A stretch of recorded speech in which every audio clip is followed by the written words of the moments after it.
sikele noa wom la nu sikele noa wo nya bana de me di be to go viona se go me nyere bana mau chon kuna mi be mi akpo nu wo a amegero be yo azon ku gbagba no pe azoli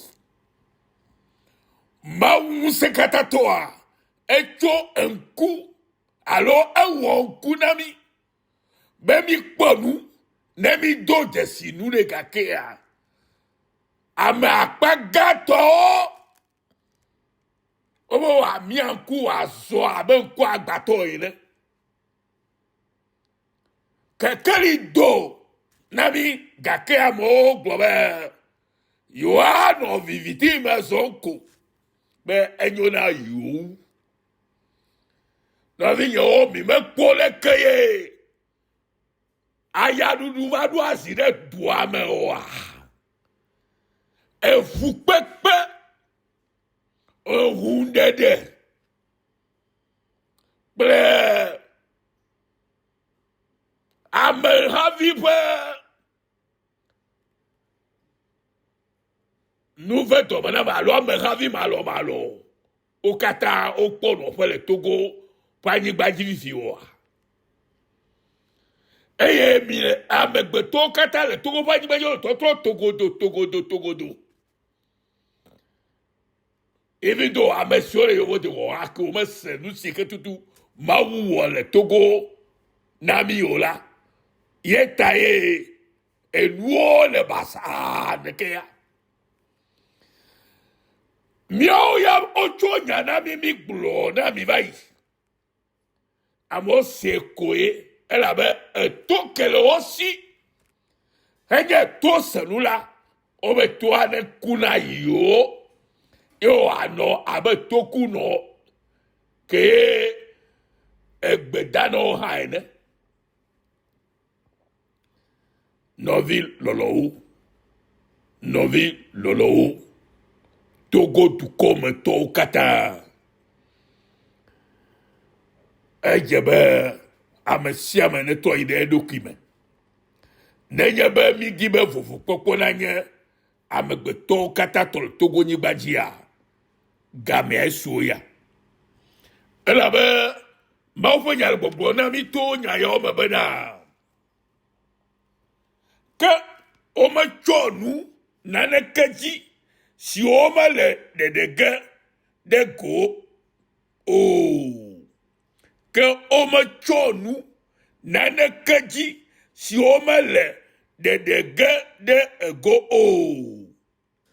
eye na ne kamele rahla si o ma le nyanyaga o eya unti nusi ke mi egbulo le vivitime la wa se le kekeli me eye nusi mi egbulo de tome le hogame la wa le gbefe le hotame me gbulo eba ibe luka fa gbale tame we vema buku ya me ve to ito ame maule eto ngonglo nya ya jibe ya nabe amegbeto sio gale egbe to gbobe mau fe gbere didi bibi aye mau fe nyale jole abelekeye ejo bibi ke bile sodo ple Gomora ene hala amegbeto galeta me seleme to gbobe ejo ale gogo be ya fio go hala o gbebe yo ma doleme o be yo lo be ejo ane fia yo fa yo lo be ejuane ne fia yo afia kodi fakwa evoda fi mai no viye me di ma do kuji no be na ma fora fi ma o ne elasi do ko eju afia o ha le wota me se c'est que ton enye tala wa gava bia kontale emegbe dome ha elabe luwo kele mo la menya wo ewere doku mo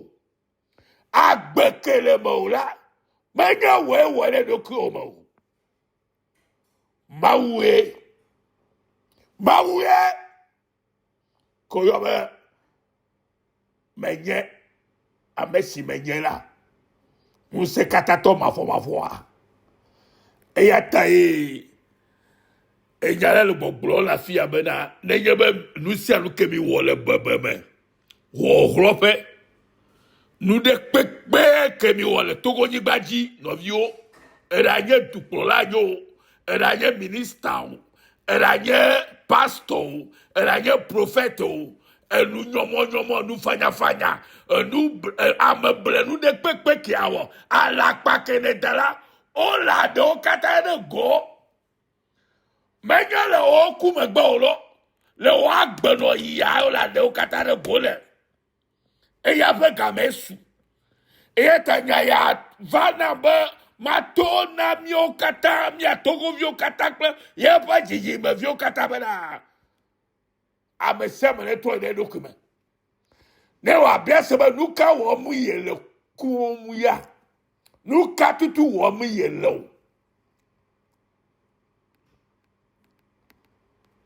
ela be menye miawe wo ne o de ago mawu to ye wo ye o de go na mi vo amano gbaba nusika mawu o de go na mi vola me jojina yo to yo awo yo to fa pagoji ne wa de go na yo vo ma de go pogbedo ne ye ba mi meto ba ma o to aji o ji mo to fa nya ye ya o bolebe asetame la maton de tio ole amade go le dutopo ole nuklo gele utio achia mama le dutopo onku se kula po eyata bibla yivo na mi bana ne no nyanya mena emile be menye afeto mau yedo abacho apostolo mao o voto abacho apostolo hale ome eta be gbe ne no nyanya mena mi be menye afeto mau musekatato yedo abacho apostolo mao o alapato onye eye oje agbagba ble mi be Christopher apostolo onye oh esia mawo lukunu nam o elabena satana unto ha teun trois edokui e adoyi abe maudola o ene eyata menye nu wonuku adeke onye kurabe satana fe dolao truao dokio abe Christotop fe dolao ene o gakele nula wa tonao vevie de ofe enu ona o katata Corrento to va gbale Corrento to va gbale evelia eta we kepukui we to ide we a to ame ire nyama glonami no vigne kele no glondo oba susu bada agrade beble megbe yeko betna fulele glade beble mehala adigo de edutopo eta ne osusu bada glade beble mehala wa fugole efe vori nyengelu la meha kata dome